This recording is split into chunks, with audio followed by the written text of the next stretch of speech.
Good morning, Massachusetts Conference for Women.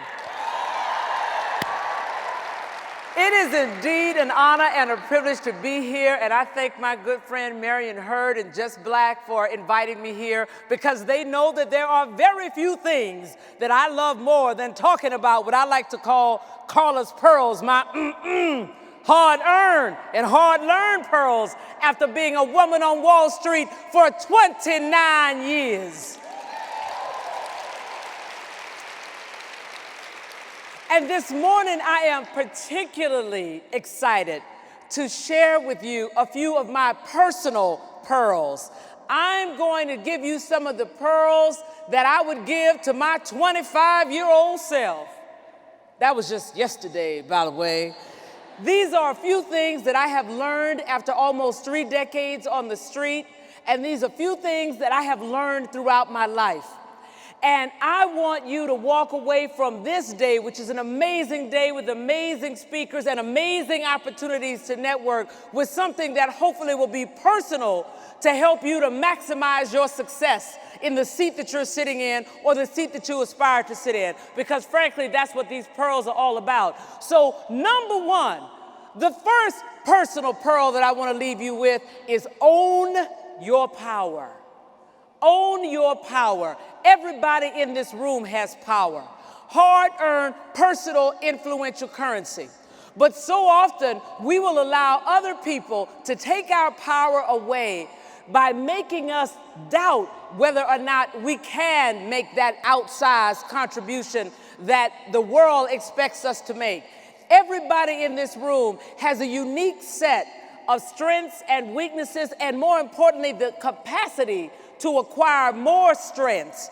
So it is important that when you walk into a room, I don't care what kind of room it is, you own all of who you are. Your authenticity is indeed at the heart of your power. It is your distinct competitive advantage because nobody can be you the way that you can be you. So own all of your power and never allow anyone to make you doubt that you can. If you have been invited into the room, you belong into the room. If you are in the room, you belong at the table. And if you're at the table, you must exercise your voice while you are in that room. It is not a mistake that you are in the room. Somebody didn't let you in because you were just another pretty face. So own the fact that you earned the right to be in that room and you earned the right to be in that seat. The second personal pearl that I want to leave you with today as I write myself this letter is be willing to take risks.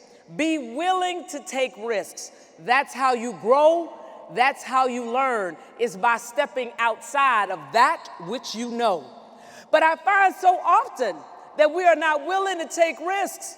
And the reason generally that we don't want to take a risk is that we're scared. We're just scared. It's fear. And hear me clearly, Massachusetts Conference for Women, fear has no place in your success equation. Fear has no place in your success equation. Anytime you approach anything in your life, personally or professionally, from a position of fear, you will always underpenetrate that opportunity. And every time I feel it creeping up the back of my neck, I just remind myself of that old saying, fear is just false evidence of things appearing real. It's really not there. Because what's the worst that can happen if you take a risk and it doesn't work out? So you fail. But guess what? Failure always brings you a gift. And that gift is called experience. Now you know how to do it better. Now you know how to do it differently. Now you know how to do it successfully. At the margin, it is always worth taking the risk. And you must also take the risks on your relationships. If you want to maximize your success in the seat that you're sitting in or the seat that you aspire to sit in, you must invest in other relationships because you cannot do it alone. There are 2 types of currency in any environment: performance currency and relationship currency. And performance currency is valuable very early on in your career Because performance currency is generated by your delivering that which was asked of you and a little bit extra. Every time you do that, you generate performance currency. And early on in your career, it's worth about $1.50. But here's the deal. Over time, that $1.50 starts to work its way back down to $1. Performance currency experiences diminishing marginal returns. Why? Because now you have created a new standard of excellence. Everybody knows that you will do a great job. Everybody expects that you will deliver. So there's no longer any premium associated with your deliverable. The currency that now becomes more important is the relationship currency. And relationship currency is the currency that is generated by the investments that you make in the people in your environment. None of us work in a silo anymore. We are all working in highly interdependent environments. So at a minimum, you must have a relationship with every seat that touches your seat. Here's why relationship currency is so important. Your ability to ascend in any environment will be a function of somebody's judgment. Judgment about whether or not you're ready. Judgment about whether or not you will be successful. Judgment about whether or not the team will follow you. And ladies, judgments are directly influenced by relationships. Everybody in this room has power, as I said earlier. Hard-earned, personal, influential currency. But I ask you, ladies, how many people will use their hard-earned, personal, influential currency on somebody that they do not know? Exactly. So remind yourself that your inability to ascend will never be a function of whether or not somebody likes you, but it absolutely will be a function of whether or not somebody knows you. All of the important decisions about your career are generally made behind closed doors: compensation, promotion, new opportunities. Your performance currency will get you on the list behind closed doors. But when your name is called, if no one can speak on your behalf, they simply go to the next name. So it is imperative that you take the risk to invest in the relationships in your environment. It is key. Pearl number 3, remember that it is much easier to beg for forgiveness than it is to ask for permission. Sometimes you give people the power to tell you no simply because you ask them. Not because they have the power to tell you no, but you ask for permission. If in your heart you know that you know that you know that you should do something, then do it. And if you are wrong, somebody will tell you after the fact, you should not have done that. And you should say, oh, I'm so sorry. I didn't know. But now you have had the experience. Pearl number 4, if you have a guy or a gal that thinks that you are too much for them, they are right. Never, ever apologize for your accomplishments. Never apologize for your hard work and where it has gotten you. Never cover your light for somebody else's convenience. Own all of who you are. If that person thinks you're too much, there is one word: next. The next thing, number 5, celebrate your victories often. There will be enough that will happen over the course of your life that might make you sad, that might make you pause. So celebrate all of your victories. Take the time to sit in the glory. Celebrate your friends. Celebrate the try. Even if you don't get that which you were trying to get, celebrate the fact that you went for it, that you tried, because it takes courage to step out there, to do anything different, to do anything new, and celebrate that. Pearl number 6, don't worry about making mistakes. Mistakes are a valid and valuable part of the journey. If you don't make a mistake once in a while, then that means you are not trying hard enough. You're not stepping outside of that comfort zone. You are not taking those important risks. Sometimes life comes to bring you the most valuable lesson in the mistake. If you perfectly execute, you don't fully get the value of the exercise. So don't be afraid of making a mistake. There are very few things in life that are irreparable. The next pearl, you don't ask, you don't get. I'll say it again. You don't ask, you don't get. It is your responsibility to manage your career. With all due respect to my HR colleagues in the room, it is not their responsibility to tell you when it's time for the next opportunity or the next stretch assignment. It is not their responsibility to make sure you're getting paid at the highest level.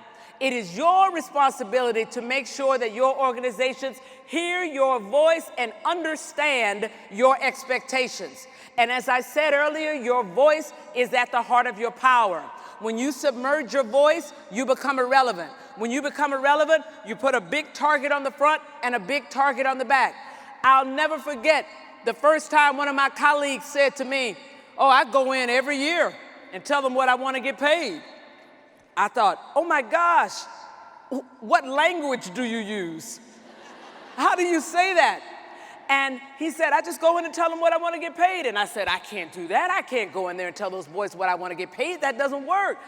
But then I began to think to myself, for those of you who don't know, investment bankers get paid in a range in the early days when you're in a class. So let's say that the range that year was between 150 and 300. And I kept thinking about what that person said to me. I kept thinking about that. And I said, Carla, what if you don't say anything and you get paid $150,000? But suppose you speak up and you get paid $300. Is your fear worth $150,000? And I said to myself, exactly what y'all are thinking. So I began to practice. I want to get paid. I want to get paid. I want to get paid. Till finally, I got enough courage. I went into my boss's office and I said, hey, listen, I wanted to talk to you because it's really important for me this year to get paid at the top of my class. I've had an amazing year, and I want to make sure that the organization recognizes that. My understanding is that the way compensation is created is first, how the firm does, second, how the department does, and third, how you do. I can't speak to the other two, but I have had an amazing year, and it is important to me that you understand that it's really important that that is recognized at the highest level. I know you can't tell me anything right now, but I wanted to make sure that you knew, and I got out of there pretty quickly. Right, now I want to ask you, ladies and gentlemen, did I get paid? Absolutely. And every year that I have failed to have that conversation, I can see it on the page. It is important that you ask for what you want. You don't ask, you don't get. The next pearl that I want to leave you with is study, forgive, and understand your parents. Study, forgive, and understand your parents. They're only people too. They might have made some mistakes, but they did the best they could with what they had at the time. So leverage the fact that you had them. You won't always have them with you, but make sure that you understand them, because you will be surprised how much of who they are within you. Take the very best of who they are and move on to the next thing. The next pearl that I want to leave you with is understand that life is a journey. So enjoy the trip. It's going to have some ups and downs, but enjoy the trip. You don't have to be in a hurry. Make sure that you fully experience every single thing that comes your way. And when things seem a little chaotic and you don't really understand why they are happening, that's when you should really slow down and understand, because the universe has come to bring you something, and you should take the time to understand it. Because let me tell you a little thing about life. If you don't pass the test, you will repeat the class. So it's important that you fully embrace that. And then finally, I want to say to you, this is real life. It ain't a dress rehearsal. Always press. Go for it. Give it your absolute best at all times. You never want to wake up one day and say, I wish I had, or I should have. If the opportunity is there, make sure that you fully embrace it. That is fully exercising your power. I once heard my chairman say, who's an excellent poker player, he said, whenever you have the advantage, press it. Press it. You all have the advantage today. You have invested in yourself today along the journey of maximizing your success, or somebody has invested in you. Either way, it is powerful. And power is all about understanding your purpose. And your purpose is to give the very best of who you are to the universe, no matter what.